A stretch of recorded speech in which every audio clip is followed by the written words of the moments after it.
My beloveds, come close. Let us sit a while in the circle of truth, where the lamps of wisdom burn bright, and the air is thick with the scent of memory. Let us speak with grace. Let us speak with fire. Let us speak with the trembling courage of a soul that has lived long enough to know what matters, and who must be left behind. Time, you see, is not a beggar. It does not plead. It is a king that marches on unbothered by our regrets or apologies. And as we grow older, the leaves of our lives begin to fall, soft, golden, and final.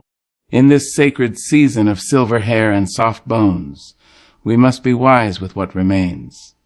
We must guard our joy like a pearl and protect our peace as though it were the last breath in our body. Now hear me when I say, not everyone who walks with you is meant to stay with you. Not everyone who shares your blood deserves to share your time. Yes, I said it. Even family. Sometimes especially family. Let me tell you about 5 people you must avoid in old age, even if their names are written in your family Bible. Oh, beloved, let me speak now of the quiet devastation that lives in the shadows of love, the subtle cruelty wrapped in memory, the kind that walks into a room and smiles at you, all the while tightening a rope you didn't even know was around your neck. These are not strangers, no. They are people you once held in your arms, fed from your own hands, prayed over in the midnight hours. They are the ones who now look at you and see not the woman of wisdom you have become, nor the man of trials endured and survived, but a version of you frozen in time. They are the manipulators of memories, and God help us, some of them call us family. There is a grief in growing old that nobody warns you about. They talk about the aching bones and the forgetting of names, but they don't speak on the heartache that comes from being misremembered. Of having your life, your love, your sacrifices reduced to a handful of cherry-picked moments used against you. Oh yes, some people use your past as a weapon, not because they've forgotten, but because they remember too selectively. They remember your failures with perfect clarity, and your kindness only in blurred sketches. You gave so much. You gave when you were running on empty. You sacrificed the better parts of your youth for their comfort, your laughter for their nourishment. And now they sit across from you, tea in hand, tongue sharpened like a blade, and say, "You were never really there for me." My Lord, what a sentence. A sentence that erases the sleepless nights, the anxious days, the bent knees on a bedroom floor as you cried to God. Just let them be all right. They forget the times you chose their joy over your own. They forget the jobs you took that broke your back, but paid their tuition. They forget the meals you skipped so their plate could be full. But they remember that one day, yes, that one bitter day, when you snapped, when you were tired, when you made a mistake, and they hang that moment around your neck like it defines you, as if that stumble tells the whole story, as if grace is not for you. Child, I want you to understand something deeply. You are not your worst day. You are not your mistakes. You are not the anger you felt when you were overwhelmed, nor the silence you gave when your spirit was too broken to speak. You are the sum of every rising, every time you stood back up when life tried to pin you down. You are the echo of every prayer whispered in the dark, the light in every room you ever entered. Do not let anyone, not even your children, not even your kin, rewrite your narrative with shame. You see, people who manipulate your memories are trying to own your truth. They want to wear the crown of victimhood, while you bear the burden of the villain. But let me tell you, truth cannot be undone. It may be buried for a season, dressed up in false tales and exaggerated wounds, but eventually, like the morning sun, it breaks through. And still we forgive. We always do, don't we? We forgive with hands still trembling from the last wound. We open the door again and again, hoping they'll see us. Really see us. Not the ghost of who we were, but the soul of who we are now. But some people don't want to see you healed. Some people prefer the version of you they can control. The one who's forever apologizing, forever explaining, forever trying to earn love that should have been freely given. But baby, in your old age, you must stop auditioning for acceptance. You must stop explaining your heart to people committed to misunderstanding it. Let them sit in their version of the past if they must. Let them dwell in old rooms filled with dust and blame. You are building new spaces, holy spaces, rooms filled with peace, laughter, and the sacred stillness of self-acceptance. Let the record show you tried, you gave, you forgave, and now you are free. And freedom, my dear, means you no longer entertain the weight of manipulated memories. You do not dance to the tune of guilt played by the fingers of people who refuse to remember your love. You do not carry the cross of their resentment. No, you carry only the torch of truth and the balm of wisdom. If they cannot celebrate your growth, your healing, your aging, then let them stay behind. And when they call your peace arrogance, your distance cruelty, your silence rudeness, bless them. But do not go back. This is the season of your harvest. This is the time when you drink from the well you spent decades digging. You do not need to explain to anyone why you guard your joy. You have earned it. You have sown it in tears and tended it through storms.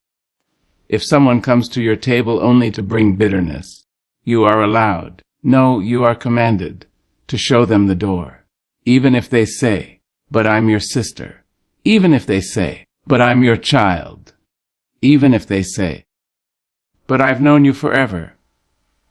Because knowing someone for a long time doesn't mean they respect you.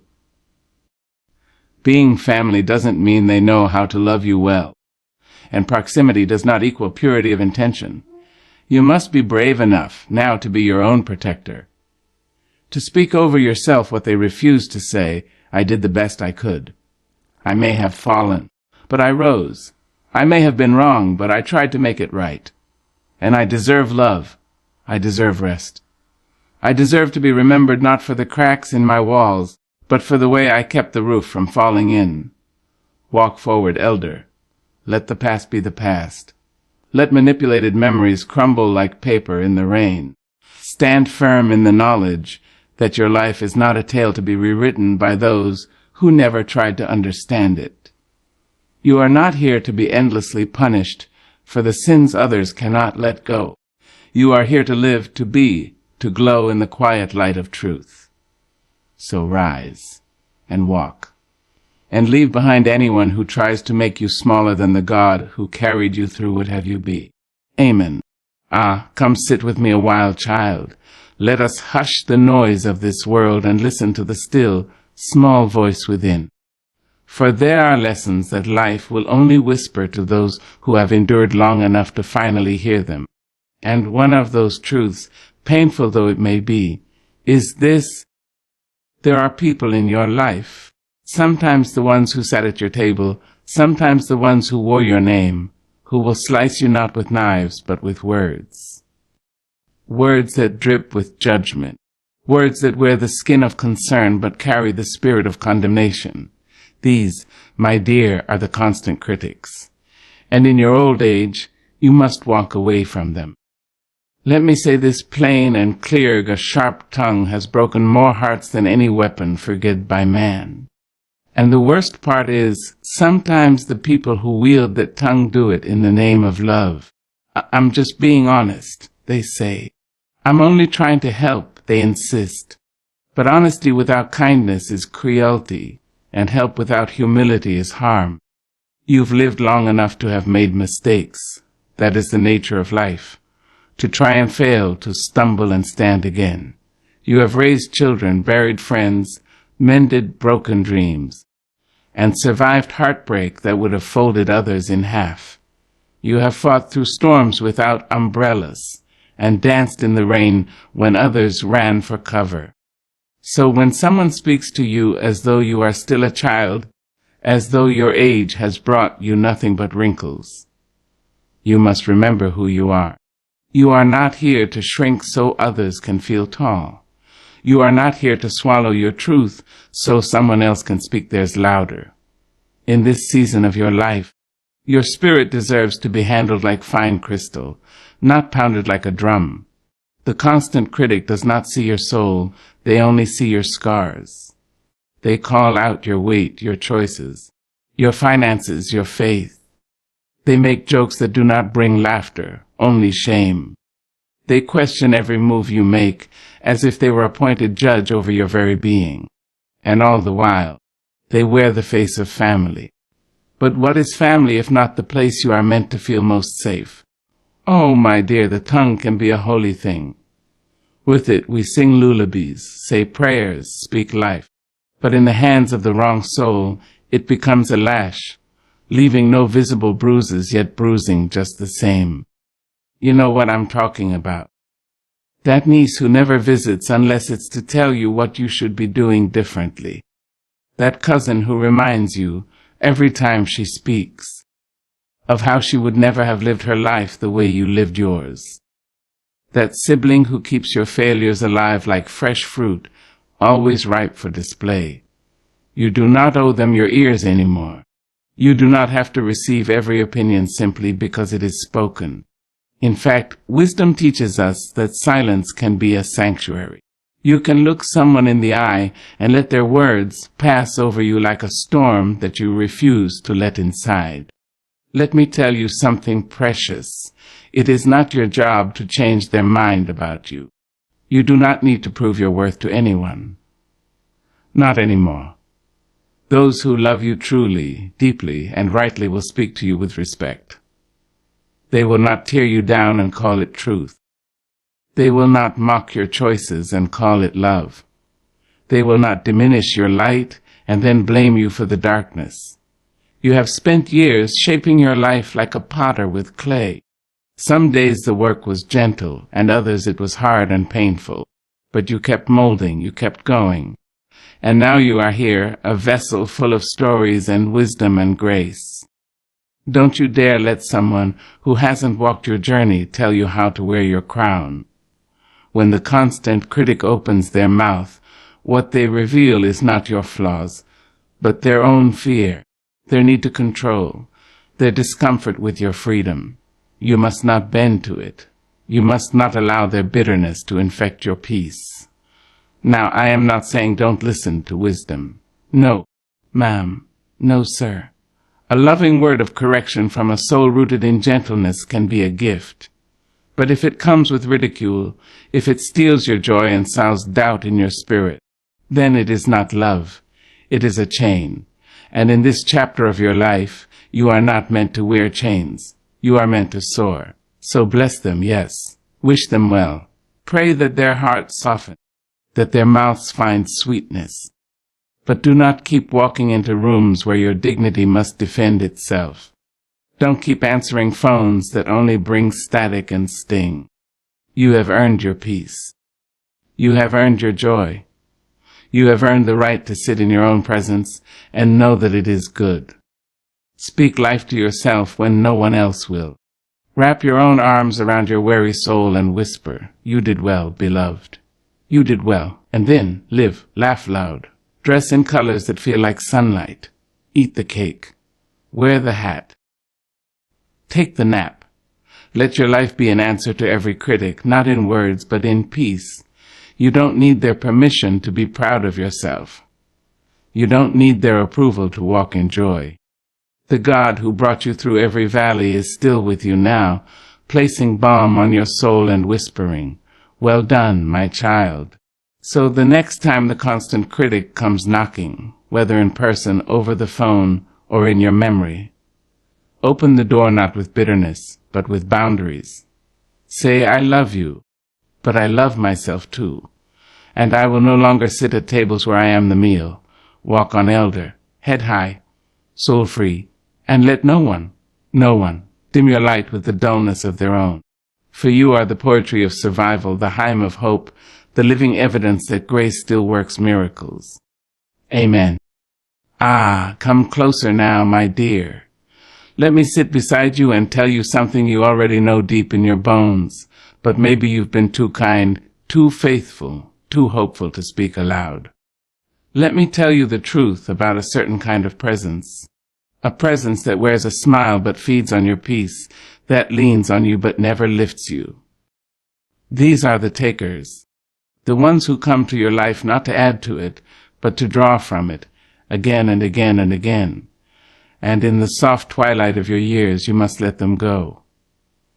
Now, don't mistake my meaning. There is a beauty in giving, a sacredness in pouring out of oneself, especially for those we love. But there comes a time, a holy, powerful time, when the soul can no longer afford to be emptied by people who never come to fill. You see, child, there are folk in your life who only know how to take. They take your time. They take your kindness. They take your strength, your resources, your peace of mind. And they never look back. Never once ask, how are you really? Never say, let me give to you for a change. They come with problems but no prayers. They come with complaints but no compassion. And you keep giving. Because that's who you are. Because you've always been the strong one, the dependable one. The one who finds a way, holds up the roof even while the walls fall down. But hear me now, beloved, strength is not just in carrying others. It's in knowing when to put them down. The takers, they know your spirit. They know your soft heart and your open door. And so they arrive, again and again, with empty hands and heavy burdens. And when they leave you drained, doubting, diminished. And you begin to wonder if you are allowed to rest. If you are allowed to say, not today. If you are allowed to be something other than useful. Oh, my darling, let me say it plain, you are not a resource. You are a soul. You are not a well to be dipped into whenever someone is thirsty. You are not a ladder to be climbed, or a wallet to be opened, or a shoulder to be cried on without ever being asked. What do you need? Some of the takers carry your blood. Some carry your history. Some share your last name. But love, true love, doesn't take without also giving. It doesn't keep score, but it keeps balance. And if the scales have been tipped for too long, if the weight has always been on your side, then you must consider this. Maybe what they call love is only need. There is a quiet kind of grief that comes from realizing that some people only see your value in what you can do for them, not in who you are, not in the wisdom you carry, or the stories etched into your skin, or the light you still shine even after all you've been through. Just what you can give, just what they can get. And Lord knows you've given. You gave when you were tired.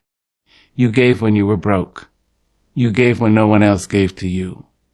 And now you have reached a season where your giving should be met with gratitude, not expectation. You don't owe anyone your exhaustion.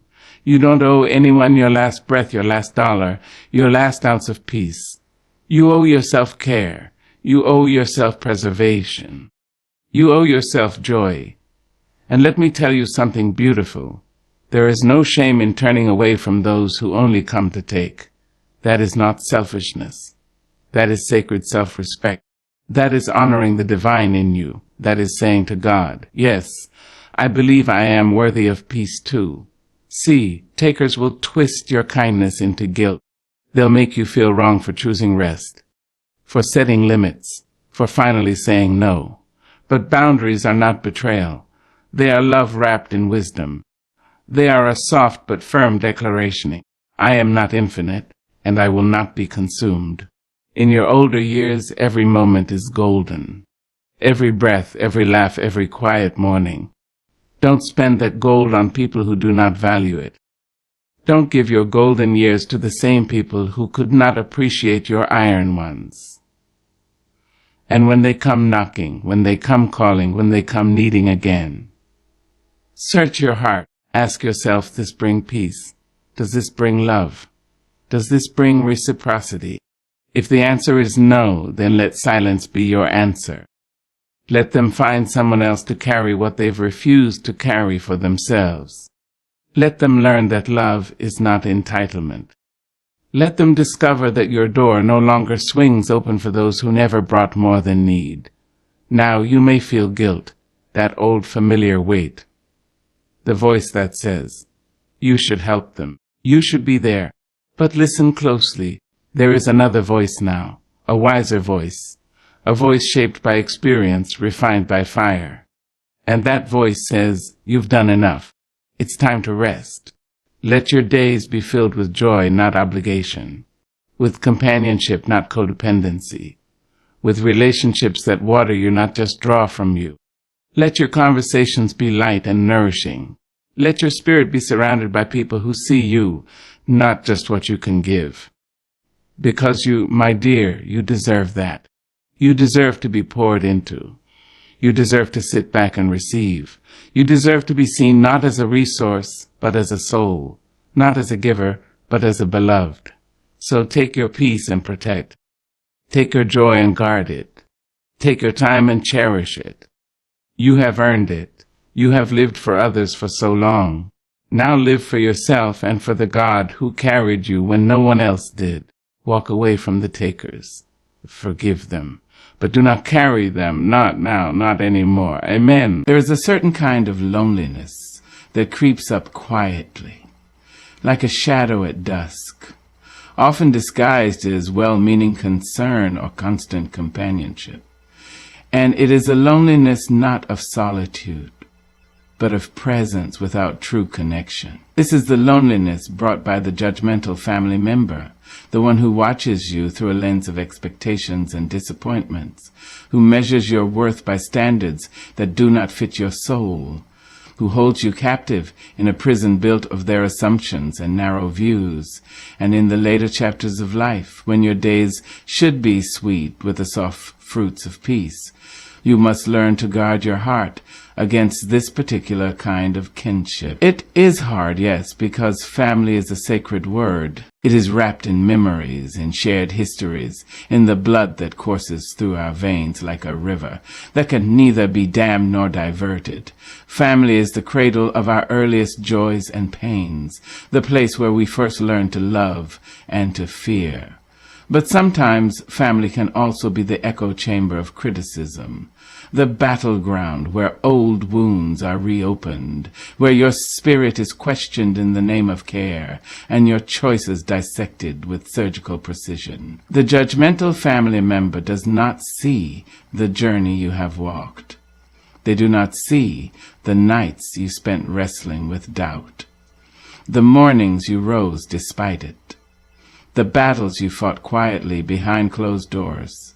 Instead, they see only what you are not, what you failed to become, what you chose differently, what you dared not say aloud. Their love is conditional, wrapped in the paper of disapproval, tied with a ribbon of expectation. You might find yourself shrinking in their presence, trying to fit into molds that were never made for you. You might catch yourself explaining your life, defending your decisions, hoping for a nod of acceptance that never comes. And all the while your soul grows weary, your heart heavy with the weight of unspoken rejection. But hear me now, your worth is not measured by their standards. Your life is not a ledger to be balanced by their judgment. You are not here to live out their dreams, or to carry the weight of their disappointments. You are here to be your full, whole self, flaws and all, wounds and wonders alike. In your older years, you have earned the right to live free of the chains of judgment. You have earned the right to sit in your own light, to wear your scars like medals of honor, to speak your truth without apology. Do not let the judgmental family members steal that from you. Their words may come wrapped in concern, but beneath it lies control. Their criticisms may sound like advice, but they are often weapons disguised in velvet. You do not have to accept their verdicts. You do not have to internalize their doubts. You do not have to allow their expectations to dictate your happiness. It is okay to set boundaries with family, even when your heart aches to keep the peace. Sometimes love means saying no to the voices that diminish you, even when those voices come from those closest to you. Sometimes love means stepping back, creating distance, protecting the fragile flame of your spirit from the gusts of disapproval. And know this, setting boundaries does not make you less loving or less loyal. It makes you wise. It makes you strong. It makes you a keeper of your own peace. Because you cannot pour from an empty cup, nor can you shine your light when it is constantly shadowed by judgment. Surround yourself with those who celebrate your journey, who honor your growth, who see the beauty in your becoming. Seek the company of souls who offer encouragement without condition, who listen without interrupting with their own opinions, who love you not in spite of your imperfections, but because of them. Remember, family is not only those who share your blood, but also those who share your heart. You have the power to choose who sits at your table, who holds space for you, who walks beside you in this season of your life. When the judgmental family member tries to close the door on your dreams, open a window to new possibilities. When they attempt to clip your wings with criticism, spread them wide and soar anyway. When their voices rise like thunder, find your quiet center and hold fast to your truth. Your life is a tapestry woven with threads of courage, resilience, and grace. Do not let anyone unravel it with their narrow judgments. You are more than the sum of their opinions. You are a masterpiece still in progress, a story still unfolding, a soul still shining. So, dear one, stand tall in your truth. Speak kindly to yourself when their words sting. Walk away when their presence dims your light. Protect your peace with the fierceness of a lioness guarding her cubs. In doing so, you honor not only yourself, but the generations that came before you and the ones yet to come. You show them what it means to live fully and freely, to love fiercely and wisely, to hold on to dignity even when others try to take it away. May you find the strength to rise above judgment, the courage to embrace your true self, and the grace to forgive, not for their sake, but for yours. For in forgiveness you release the chains that bind you and open the door to healing and peace.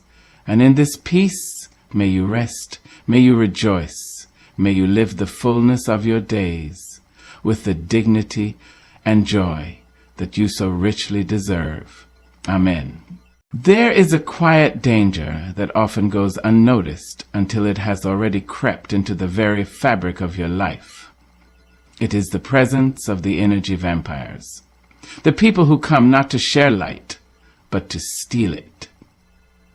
These are the ones whose very presence leaves you feeling drained, depleted, as if your soul has been slowly leached of its vitality. And in the gentle autumn of your years, when every breath is precious and every moment sacred, you must learn to recognize these shadows and turn away from them, even if they call themselves friends.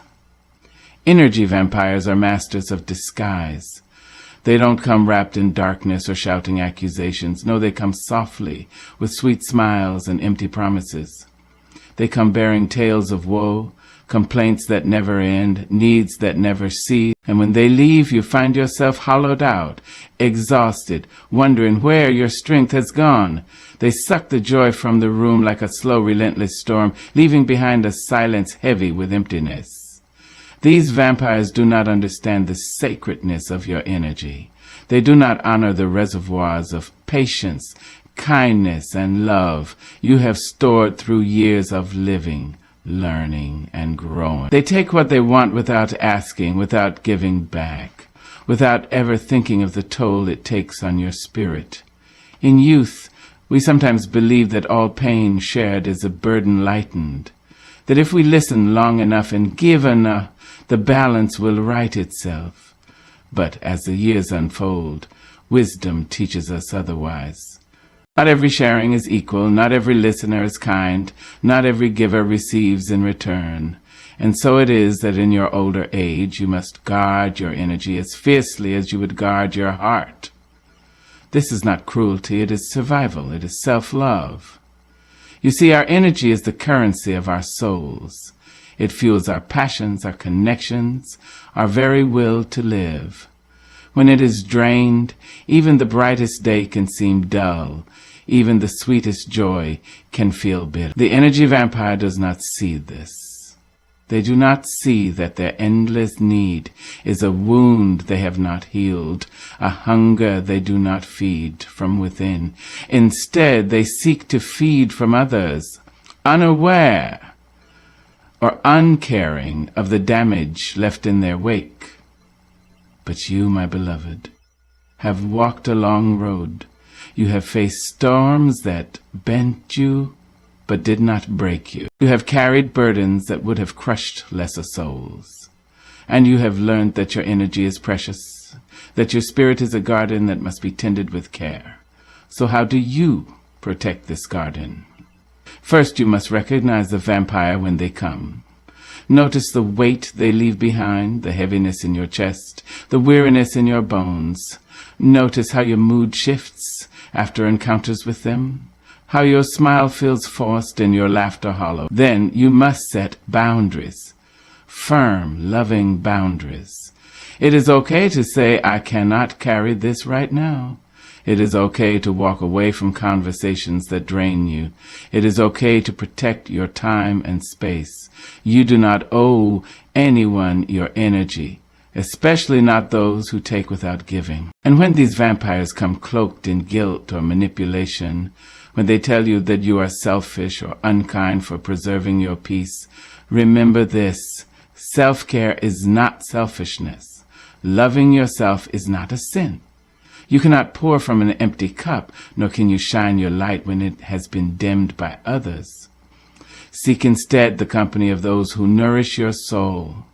Surround yourself with people who recognize your worth, who honor your limits, who celebrate your presence.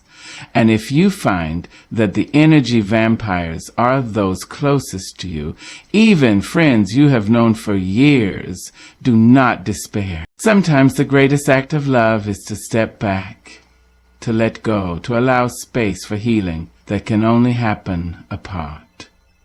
You do not have to carry the weight of their needs at the expense of your own well-being. Remember, too, that protecting your energy does not mean closing your heart. It means opening it wisely. It means choosing where your love flows so that it returns to you multiplied, not depleted. Your life is a sacred flame, and every moment you live is a blessing. Do not let that flame be snuffed out by those who would feed on it without care. Stand strong in your truth. Guard your spirit. Cherish your peace. In doing so, you honor not just yourself, but the divine spark within you, the light that has carried you through every trial, every triumph, every quiet day and every stormy night. May you walk forward with courage, with grace, with the fierce love that protects your soul and preserves your joy. May you find rest in the arms of those who truly see you, and may your days be filled with the gentle, life-giving light you so richly deserve. Amen.